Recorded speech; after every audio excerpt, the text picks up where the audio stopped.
Oh man, I sure do love playing my flippable Game Boy. It sure would be bad if I was to put something on the screen that would. Oh dear God! FBI, open up!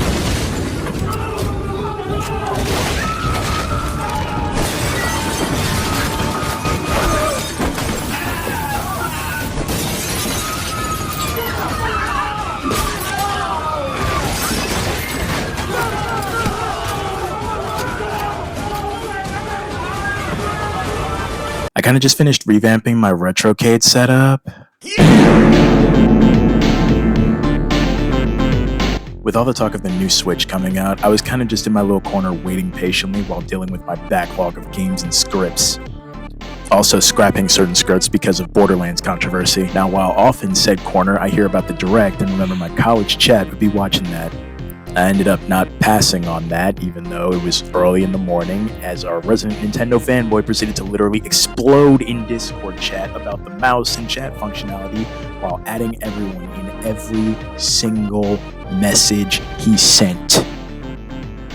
My brother in Christ. So after we go through the Direct and realize that no price tags have been shown until the end on purpose, I was left to ponder how Nintendo can hike a console 150 USD and yet the one indie title that I cared about that actually got news, Silksong, was just the same footage and message we've been getting since 2024. You. Enter the Gungeon got basically skipped over because of connection issues. The same connection issues that I'd been dealing with on Splatoon 3, Fortnite Rogue Company, and even Warframe. Time passes and we get more information on the tariffs and other leaky info concerning the console. We find out about the game cards and game keys, which to me was kind of worrying, because a sale hunter with more money and less patience can think they got a steal, and turns out they have an empty card and more space on their Switch that they have to delegate. While I'm thinking on this, other channels are laying into the Switch left and right for everything they can find until one of their screeches finally gets past my icy walls. Nintendo now reserves the right to brick your modded Switch for any reason. They detect jig work, they make Yoshi not work anymore. Nintendo decided that, like usual, they should send out review units to content creators and game journalists. The only thing is, all of the units are locked behind a day one patch, which is wild to hear about immediately after the whole "we'll brick your console" thing. Like, you're a corporation, you can just decide not to send out review units. You have the choice not to do that, especially since they're already making people pay for a tech demo. And it's not like they didn't exactly make people pay for a tech demo before, but still. So the Switch 2 releases, and unsurprisingly, people who were telling their fan bases to act with their wallets had turned to coat.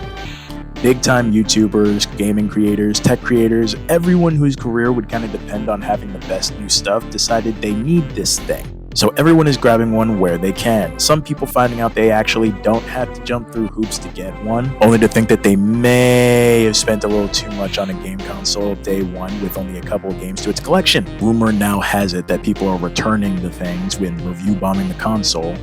This is while other creators are showing actual frame rate increases, frame rate stability increases. Pokemon Scarlet and Violet actually look beautiful and not like a slideshow at certain render distances. Some are kind of happy with the buy, whereas the wide majority seem to disagree on having this internet game box in their house that they technically don't actually own. Cause like, real talk, if you own the console, they shouldn't care about what you do on it or to it. Now, if you hop into an online game and start messing with stuff for people who don't have modded hardware, then I think you should definitely kick rocks while wearing Birkenstocks. However, if you just want to clock up your console so that way it runs better, that should be your right. Maybe you want to put an emulator or 5 on there because you know they're better than the Nintendo branded emulators, which actually have cool names. Maybe you just want a file manager so that way you can make sure to organize your files within the SD card because it's basically a thing that you just like doing. Remy, hit the title button. It is honestly looking better and less expensive for you to just get an emulation device. The amount of choices, the ROMs one can find on and offline, being able to play childhood favorites with better resolution, retro achievements, game preservation as a concept. There really is just so much one can do with one of these little devices. I have 2 of them now. I have a Retroid Pocket 5 for home console junk, and I take my RG35XXSP with me while I'm out. They're both super powerful devices, but TBH, that's because I spent weeks taking my time to make them that way. Now I say weeks, but to be honest, it was probably a collective of 2 days in between working, drawing, writing, and getting distracted as soon as something works to my liking.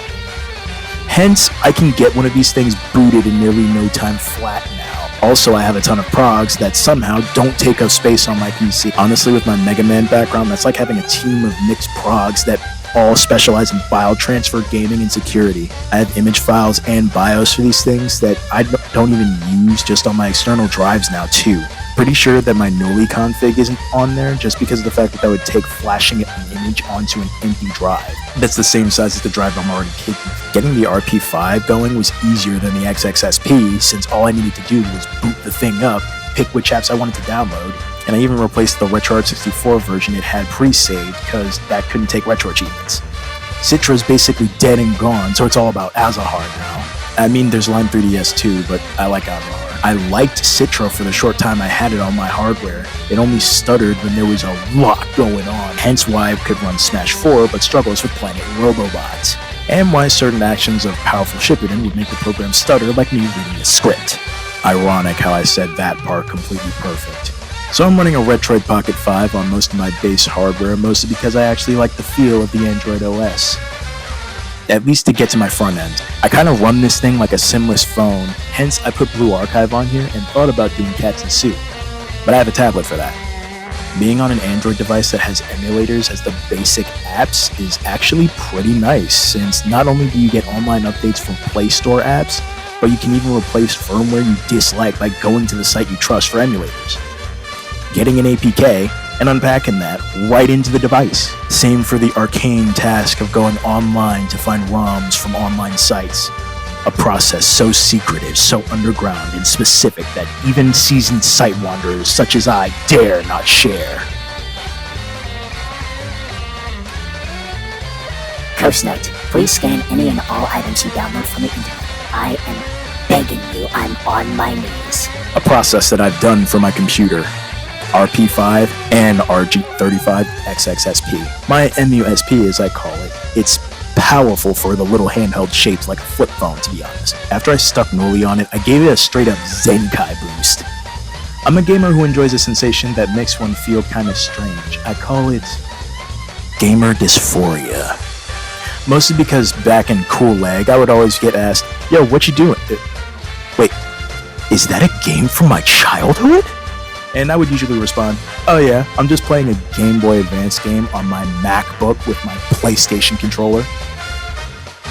Want to give it a shot? I have another controller. It's why when I loaded Noli and got to looking at themes, the PlayStation X front end jumped out at me. It's just so sleek and smooth, and it tickles my brain to see it coming from a consoleized Game Boy. Now I'll be real, I want to make a video about the Ambient framework itself, mostly because it's actually kinda solid and had me consider staying natty until the connection issues happened. I originally got these things so I could do some retro achievement hunting now that it's become fully crowdsourced and a good chunk of the games I play have funny achievements to get. I only made an account because I thought this would be silly and dumb. I mean, it is pretty silly to hear my PlayStation front end on a Game Boy playing a Dreamcast game do an Xbox sound for an achievement, but it's pretty fun, not gonna lie. They were supposed to just be props that help take the load off of my laptop, but now I'm kind of married to them. I even customized the security on the RP5, so I have a council of security apps protecting the device. My Noli Flip goes to work with me, so I have something to do other than spiral while helping customers. I'm literally building a Madoka Magica script with it and planning a GBA achievement suite for Danny Phantom soon. I can dig up games that are basically just, well, circuit cards by now because I was irresponsible. Dump them into my PC, and now I can breathe new life into them. Achievements, high scores, challenges, online communities for games that I forgot about. All those things that Nintendo despises, to be honest. Hence why Splatoon still has crap online, yet I fly through the Tower of War. Right, I forgot about those. Game crashes happen not only unless you cheat like hell, it's rare that front ends crash and have you sit there going, what's going on? There's also the fact that in today's age, not a single glitch could happen, and yet it'll just happen anyway. That doesn't happen with emulators. We may struggle with connectivity stuff sometimes, but our devices are solid. Tech made by people who care. People who have had to deal with the same issues before.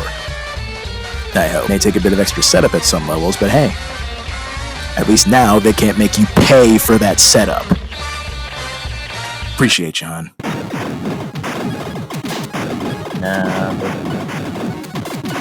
By the way, just one last little final coast note, we'll call it, for all of these devices that are usually going on sale anytime a holiday pops off or anytime it's really fucking hot out, like how it is right now for Ambernick. Just wanted to let you know for how much it costs to get, say, a PS5, Xbox Series, whatever, or a regular Switch. You can get 2 devices that can play literally 10 consoles worth of games. Just wanted to leave you with that information. Okay, bye for real now. This project, this is lit. This is awesome. This is why people don't like it. This